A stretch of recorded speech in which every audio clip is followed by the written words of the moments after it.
नमस्कार, आप देख रहे हैं विधायक का रिपोर्ट कार्ड। मैं हूं आपके साथ अरुण शर्मा। विधायक का रिपोर्ट कार्ड अपने इस खास कार्यक्रम में हम रोजाना आपके क्षेत्र के विधायक से बात करते हैं। 2 साल के उनके कामकाज का ब्यौरा उनसे लेते हैं और इन 2 सालों में कितना वो काम कर पाए, आने वाले बचे हुए 3 सालों में क्या उनकी प्लानिंग्स हैं, इस पर हम जानकारी जुटाते हैं और जानने की कोशिश करते हैं कि विधायक अभी तक आपके विश्वास पर कितना खरा उतर पाए हैं। और आज अपने इस खास कार्यक्रम की अगली कड़ी में आज बात हम करेंगे राय विधानसभा क्षेत्र की और यहां से विधायक मोहनलाल बड़ौली की, और उनसे बात करेंगे, जानने की कोशिश करेंगे कि कितना काम राय के क्षेत्र में हुआ है, क्योंकि राय दिल्ली से सटा है और न सिर्फ दिल्ली से, हरियाणा और यूपी का केंद्र भी इसको कहा जा सकता है। आप कह सकते हैं कि यहां 3 राज्यों का संगम है। तो आज राय की बात होगी, राय के विधायक से बात होगी, जनता के सवाल होंगे, विधायक जी के जवाब होंगे, लेकिन उससे पहले यह रिपोर्ट देखिए।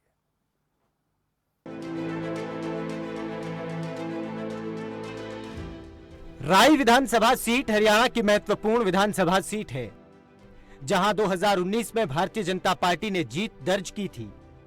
राय विधानसभा सीट हरियाणा के सोनीपत जिले में आती है। 2019 में राय में कुल 37.99% वोट पड़े।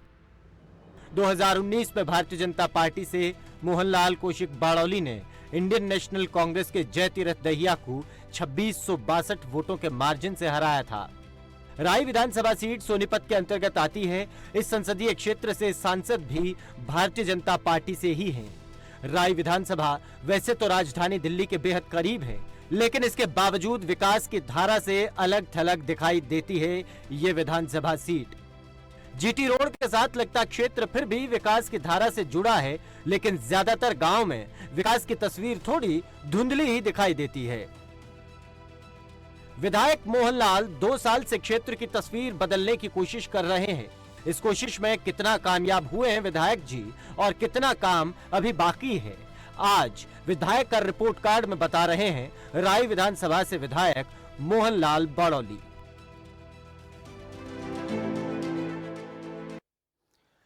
तो विकास की राह में कितना आगे बढ़ रहे हैं विधायक जी, 2 साल में कितनी उनकी मेहनत जो है वो रंग ला पाई, और आने वाले 3 साल में उनके टारगेट्स, उनके प्लान्स क्या हैं जनता के लिए, जो क्षेत्र की जनता के ने उन्हें विश्वास जताते उन्हें जिताया था, उनके लिए क्या प्लानिंग्स उनकी हैं, उनसे बात करेंगे। मोहनलाल जी हमारे साथ जुड़ गए हैं। मोहनलाल जी, आपका बहुत बहुत स्वागत है इस खास कार्यक्रम में। मोहनलाल जी, हम अरुण आपसे जी, मैं आपके जी जी सर बताएं। जी जी अरुण जी, मैं आपके सभी दर्शकों का और आपका धन्यवाद करता हूं कि आज आपने इस 2 वर्ष के विधायक काल का जो ब्यौरा रखने के लिए खबर फास्ट पर रखा है, आपका बहुत बहुत धन्यवाद। जी सर। और जो बात आपने रखी है, ये राय विधानसभा हाँ। जो उत्तर प्रदेश, दिल्ली और हरियाणा हम्म। 3 प्रांतों की सीमा की विधानसभा है। हम्म। और ये बहुत ही एक इस प्रकार की विधानसभा है जिसमें केजीपी, केएमपी, नेशनल हाईवे 334 भी, नेशनल हाईवे, 2 नेशनल हाईवे, 2 बड़े रोड, और यहाँ पर बहुत बड़ा इंडस्ट्रियल सेक्टर, यहाँ पर 9 यूनिवर्सिटी, ये बहुत बड़ा ग्रामीण क्षेत्र। और ये पूरा ग्रामीण क्षेत्र है, और कुंडली एक नगर पालिका नहीं बनी है। जी।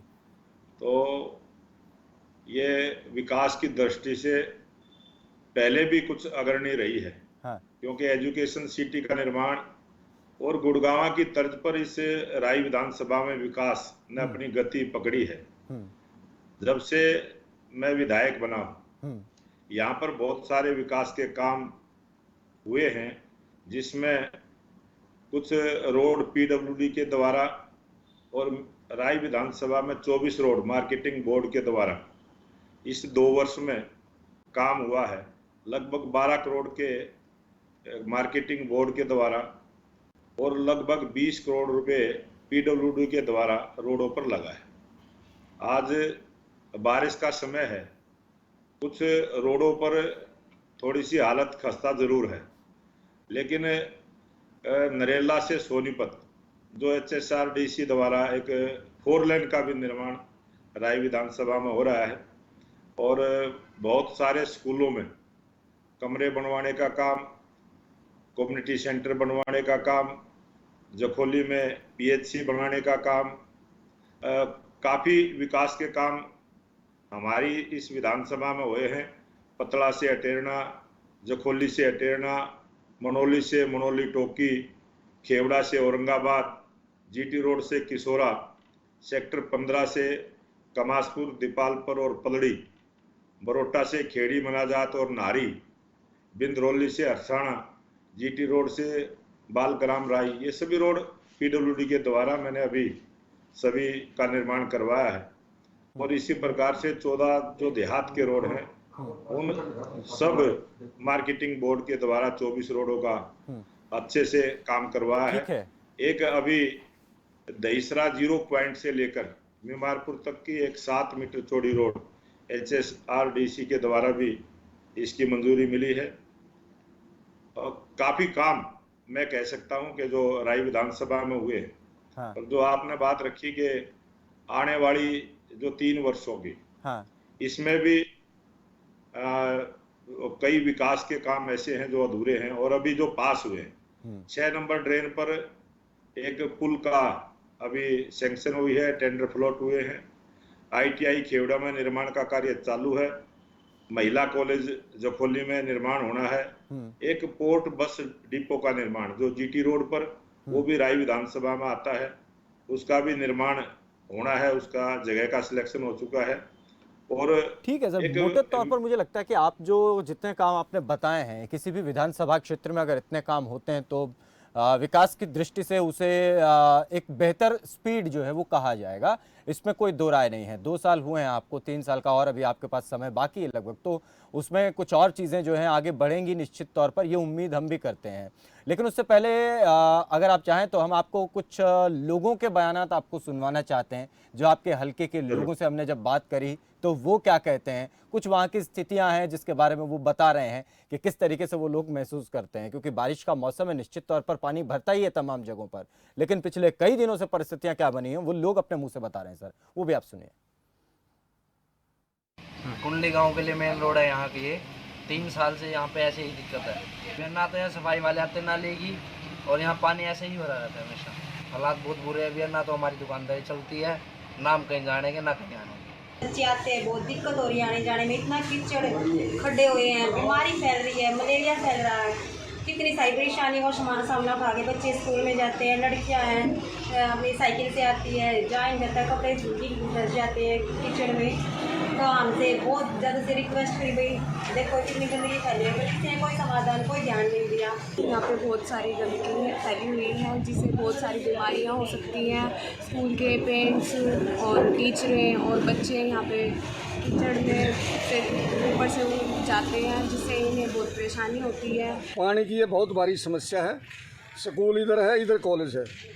स्थानीय अधिकारियों से मिल लिए, BDO साहब से के पास गए थे, एक दिन मौका देख कर नहीं आए। उसके बाद विधायक जी के पास गए, बोला भी देखेंगे। उसके बाद हम DC साहब के पास गए, उन्होंने कंप्लेंट रख ली, बोला भी बारिश के बाद देखेंगे। ये प्याऊ मनियारी कुंडली है, जो नरेला रोड से कुंडली गांव का मेन रास्ता है, गांव के अंदर एंट्री करने का। और ये हालात तो मेरे ख्याल में कम से कम 8-10 साल हो गए। जो लोग यहाँ के गांव के हैं, कॉलोनी के हैं, जीते जी एकदम नरक की ज़िंदगी जी रहे हैं। जो डेली आने जाने में इतनी समस्याएं आती हैं, कोई रास्ता नहीं है, कोई गली नहीं है, गाड़ियाँ बिल्कुल टूट चुकी हैं। बच्चे हैं, बच्चे सुबह आते हैं नहा धो के, लेकिन उनके घुटनों तक पानी है।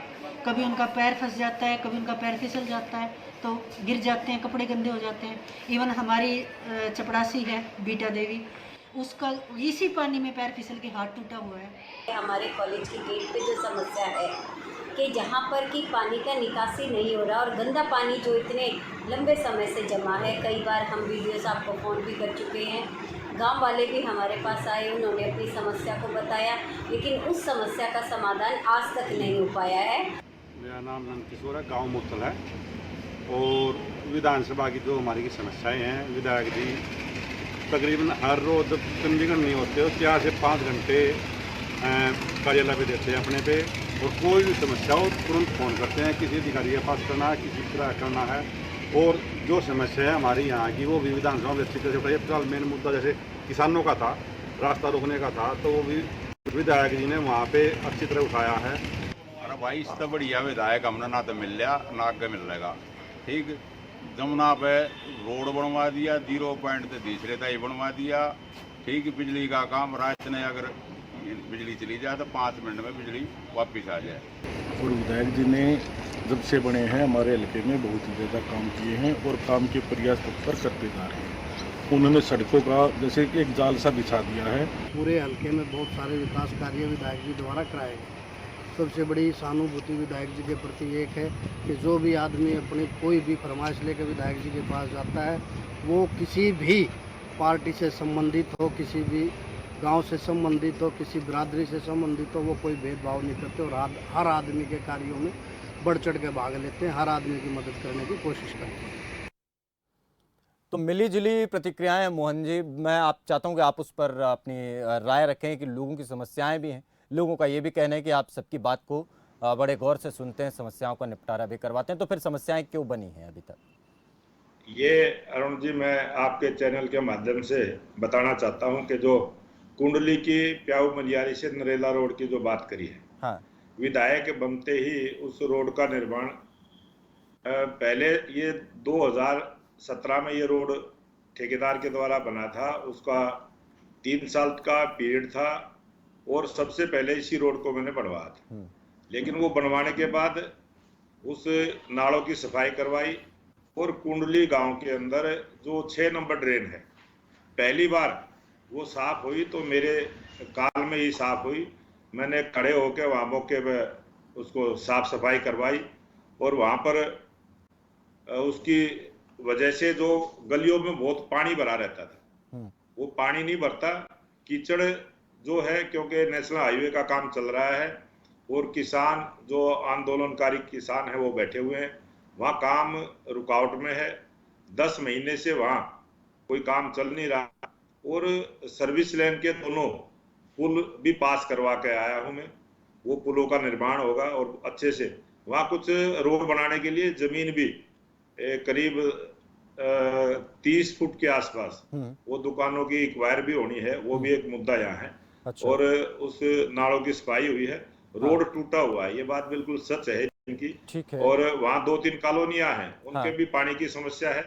वो भी HSIDC का जो STP प्लांट लगा हुआ है वो पक्का करवाने की मंजूरी अभी लेके आए हैं, उस पर भी काम शुरू होगा। और ये 6 नंबर ड्रेन जो कुंडली के अंदर है, इसको भी पक्की करवा के बहुत बढ़िया अच्छा रास्ता इस पर बनवाने की मेरी योजना है। वो काम भी जल्दी कुंडली वालों को मिलेगा। दूसरा जो मुरथल गांव की समस्या, कॉलेज के सामने पानी भरा हुआ है और ये पानी लगभग 1 महीने से भरा हुआ है और जो निकासी जहाँ होनी है, जहाँ पर वो जोड़ का पानी जाता था, वहां कुछ लोगों ने कब्जा कर लिया और पानी जाने का रास्ता नहीं है, उस पर इसी मुरथल गांव के लोगों ने कब्जा कर रखा है। वो गांव का मामला है और मैं किसी गांव के इंटरनल मामले में कभी घुसता नहीं हूँ। प्रशासनिक तौर से जो उसमें काम चल रहा है उसकी जानकारी हमें मिली है। जब ये पानी का भराव हुआ तभी वो जानकारी आई कि जोड़ पर कब्जा किया हुआ है और उस जोड़ का जो नाले का बीच में रुकावट है, उसकी वजह से कुछ लोगों ने मिट्टी डालकर उसको रोका हुआ है। अच्छा। वो गांव की राजनीति है। हाँ। उसको हम साफ करवाने का काम करेंगे। बीडीओ साहब गए थे और हमारे मुरथल का जो वीडियो है, वो हमारा मुरथल के ब्लॉक का ऑफिस तैयार हो गया है।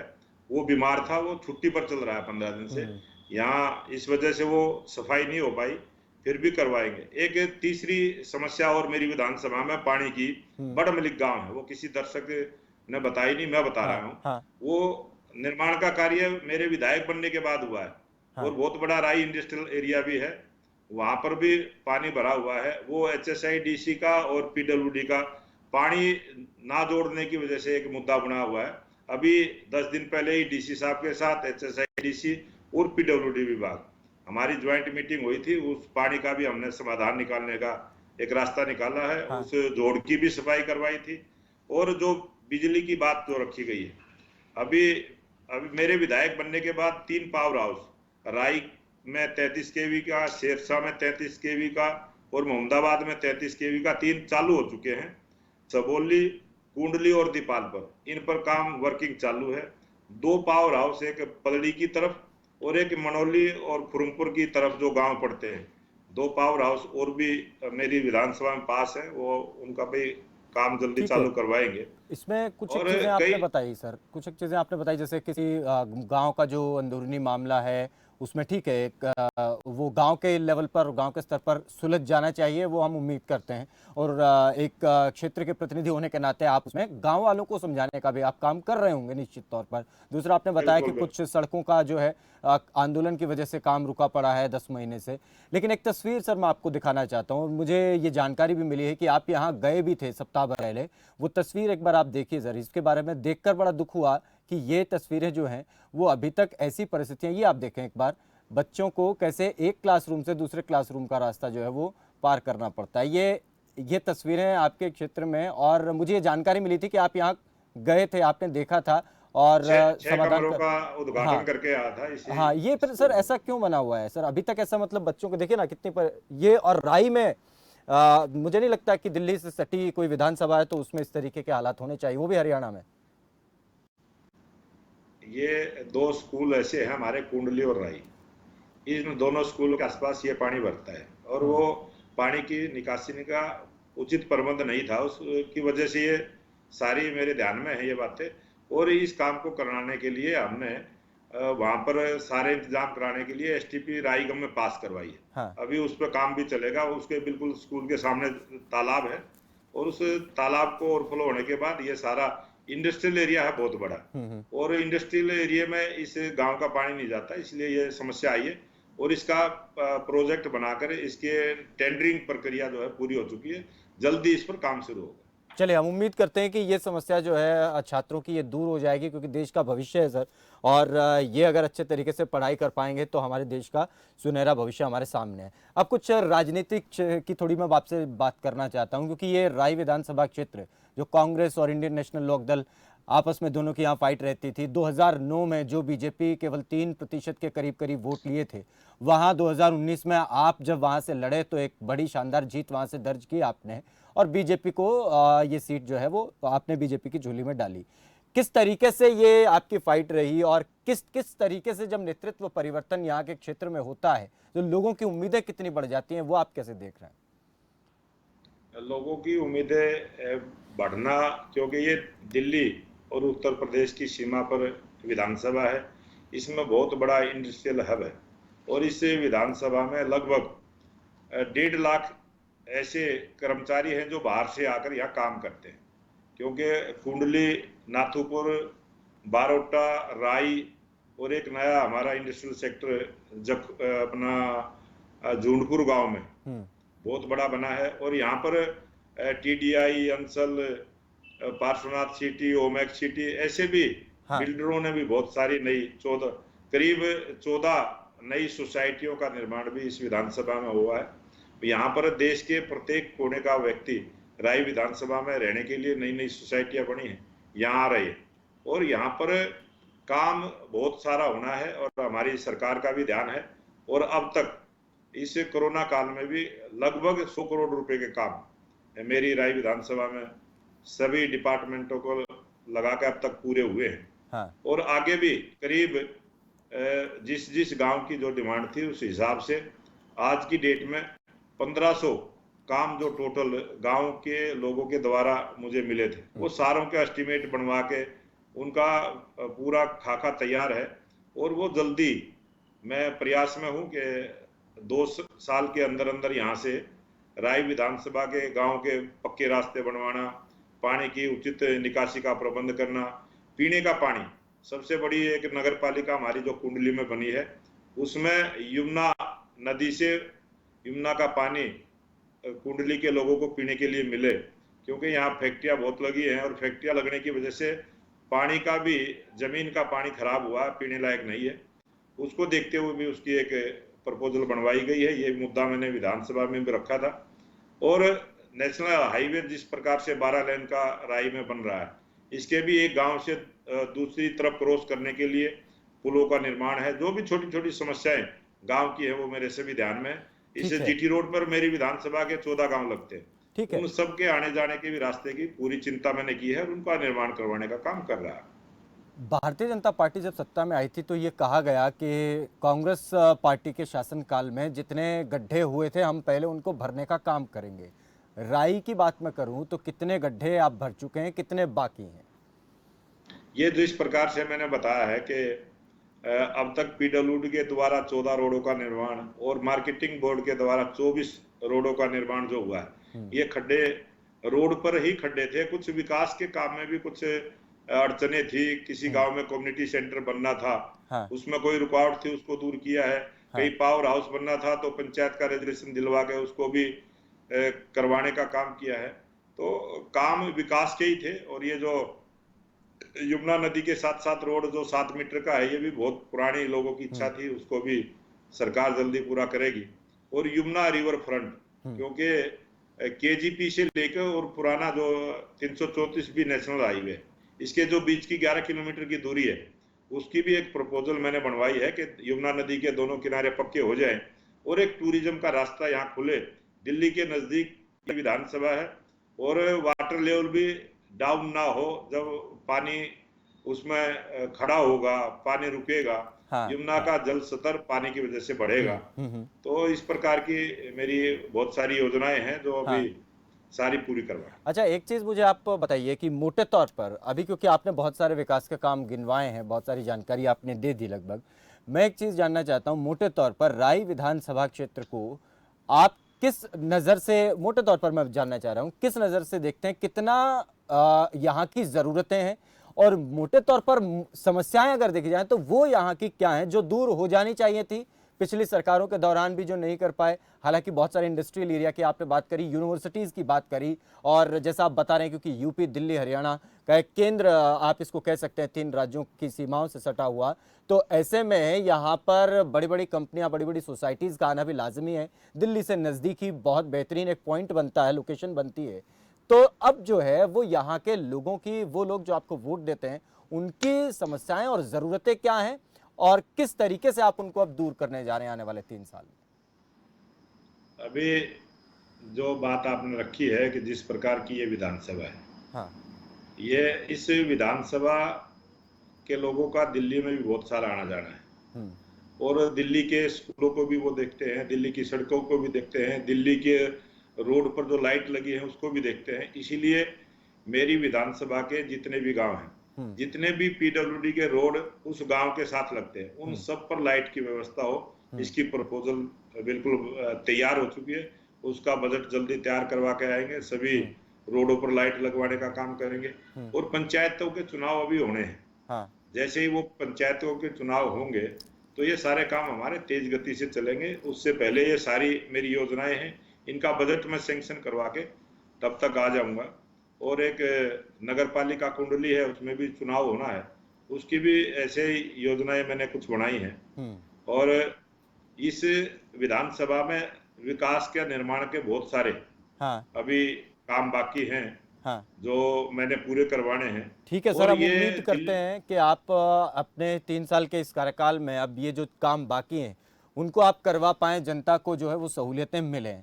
अब आखिर में, क्योंकि इस चर्चा के अंतिम पड़ाव पर हम हैं, तो मैं कुछ और चीज़ें जानना चाहता हूं, क्योंकि प्रदेश में जिस तरीके का माहौल है, किसान सरकार से नाखुश दिखाई देता है। आपके तो वहीं से पूरा धरना जो है वो शुरू हो जाता है, आप तो देखते ही होंगे सारी चीज़ों को, और समस्याएं भी क्योंकि होती हैं आम लोगों को, लेकिन किसान मोटे तौर पर नाखुश दिखाई देता है। उससे भी सरकार को जूझना है, और विपक्ष भी क्योंकि इस बारे में सरकार को घेरता रहा है, सदन में भी खूब घेरा है।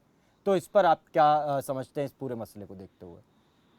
ये मसला जिस प्रकार से यहाँ है और ये पूरा धरना ही राई विधानसभा में है, राई विधानसभा के बहुत कम लोग उसमें भागीदार रहते हैं। क्योंकि यहाँ का जो किसान बहुत समझदार है, वो भावना में बह के या किसी दूसरी बात में आकर वो अपने उस काम की तरफ नहीं भागता। बहुत ही सुलझा हुआ किसान इस राई विधानसभा का है। यमुना की बेल्ट है, यहाँ पर सब्जी का उत्पादन बहुत ज्यादा होता है और नई नई किस्म की सब्जी जो किसान पैदा करते हैं, नई नई तरह की जो फसलें, अंतर्राष्ट्रीय मार्केट में भी जो यहाँ से सब्जी जाने का काम ऐसे मेरे कई किसान करते हैं। और आपको पता है कि जो किसान पूरे देश में जिसको सम्मानित किया गया था, कंवल सिंह चौहान, उसको भी वो राई विधानसभा से ही है। और यहाँ आप देखेंगे तो नई नई तरह की लेकिन उसमें एक दिक्कत भी तो आ रही है ना मोहनलाल जी, क्योंकि वो किसान, क्योंकि जैसे ही धरना लगा था उनको दिल्ली तक अपनी सब्जियां पहुंचाने में बड़ी दिक्कतें आई। हालांकि अब अल्टरनेट रास्ते निकल गए हैं, लेकिन समस्या आ रही है और बहुत सारे लोगों की तरफ से कहा भी गया, जैसे आप भी ने भी कहा कि अभी इसमें राई के ज़्यादातर लोग नहीं हैं, समझदार किसान हैं राई के, लेकिन यहाँ जो लोग पर बैठे हैं, तो आपका भी क्या ये मानना है कि ये कहीं ना कहीं राजनीति से प्रेरित लोग हैं? ये तो 100% है कि राजनीति से प्रेरित तो है, लेकिन जिस प्रकार से इस आंदोलन ने रास्ता पकड़ा है वो सारा मुद्दा हमारा नहीं है, वो सारा आपके चैनलों पर पूरा चलता भी है और इस पर किसी प्रकार का कोई मैं बयान दूं, क्योंकि मैं एक किसान हूं और मैंने खेती की है, आज भी मैं गांव में रहता हूं, मेरे को पता है कि कितना किसान किस प्रकार से सोचता है और ये आंदोलन कई तरह की मूवमेंट से चला हुआ आंदोलन है, उसमें पूरी तरह से ये किसान का नहीं कह सकते, ये राजनीतिक भी इसमें बहुत सारे लोगों के स्वार्थ हैं, कुछ लोगों के अपने निजी स्वार्थ हैं और कई तरह की विदेशी फंडिंग भी जिस प्रकार से इस आंदोलन में होने की जानकारी हमें मिली है, तो कई तरह की शंकाएं इस आंदोलन पर है और हमेशा से ही बातचीत से सारे रास्तों का समाधान होता है और कभी भी संवाद को तोड़ना नहीं चाहिए। ठीक है, तो मैंने तो जब भी ये बात कही है, संवाद कभी भी नहीं टूटना चाहिए, अगर संवाद रहेगा तो समस्या का समाधान 100%। तो सरकार को बड़प्पन दिखाते हुए कदम नहीं उठाना चाहिए, आपको लगता? बिल्कुल, सरकार की जिम्मेवारी भी होती है, सरकार ने उठाना भी चाहिए, इसीलिए मैं आपके चैनल के माध्यम से भी कहना चाहता हूँ, किसान भाई जब भी बात करेंगे 100% सरकार से बात करवाने का हम प्रयास करेंगे और 100% बात करवाएंगे। आज मेरे पास पार्टी की भी प्रदेश महामंत्री की जिम्मेवारी है, आज मैं विधायक भी हूँ, मैं जरूर किसानों के साथ चलकर इस बातचीत का समाधान कराने का काम करूँ। चलिए, आपका बहुत बहुत शुक्रिया मोहनलाल जी, आप जुड़े हमारे साथ और अपने विधानसभा के बारे में, अपने 2 साल के इस कार्यकाल के बारे में अपना रिपोर्ट कार्ड आपने प्रस्तुत किया, आपका बहुत शुक्रिया हमारे साथ जुड़ने के लिए। मैं अरुण जी आपका भी, आपके चैनल का, आपके दर्शकों का, सभी का धन्यवाद करता हूं कि जिन्होंने हमारी बातों को सुना है और इस चैनल को देखने का काम किया। आप एक जागरूक लोगों को जागरूक करने के लिए आपके चैनल की जो सारी खबरें रहती हैं, मैं उनसे प्रभावित हूँ और मैं आपके चैनल को देखता भी। चलिए, बहुत शुक्रिया सर आपका, आप जुड़े। तो मोहनलाल बड़ौली हमारे साथ जुड़े थे और उन्होंने अपने 2 साल के इस कार्यकाल का पूरा एक रिपोर्ट कार्ड, एक खाका जो है वो रखा, किस तरीके से वो काम करवा पाए, आने वाले 3 साल में किस तरीके के काम और हैं जो क्षेत्र के बारे में वो सोचते हैं, समझते हैं, जो होने चाहिए। और दूसरी बात उन्होंने किसान आंदोलन को लेकर भी, क्योंकि राई से ही किसान आंदोलन का धरना जो है वो शुरू हो जाता है और कुंडली तक, जिस तरीके से कुंडली से होते हुए वो सिंगू बॉर्डर तक वो आ जाता है, करीब 11 से 12 किलोमीटर का ये पूरा का पूरा रास्ता है जहां पर किसानों का धरना चल रहा है। तो राई सबसे ज़्यादा प्रभावित क्षेत्र कहा जा सकता है। वहीं से विधायक मोहनलाल बड़ौली जो कह रहे थे कि यहाँ किसानों को बात करनी चाहिए, कुछ यहाँ स्वार्थी लोग, अपने राजनीतिक हित साधने वाले लोग भी इस धरने को, इस प्रदर्शन को चला रहे हैं, जो नहीं होना चाहिए और हम किसानों के साथ बात करने को आज भी तैयार हैं। तो इस आज के इस खास पेशकश में, इस कड़ी में फिलहाल इतना ही, दीजिए इजाज़त, नमस्कार।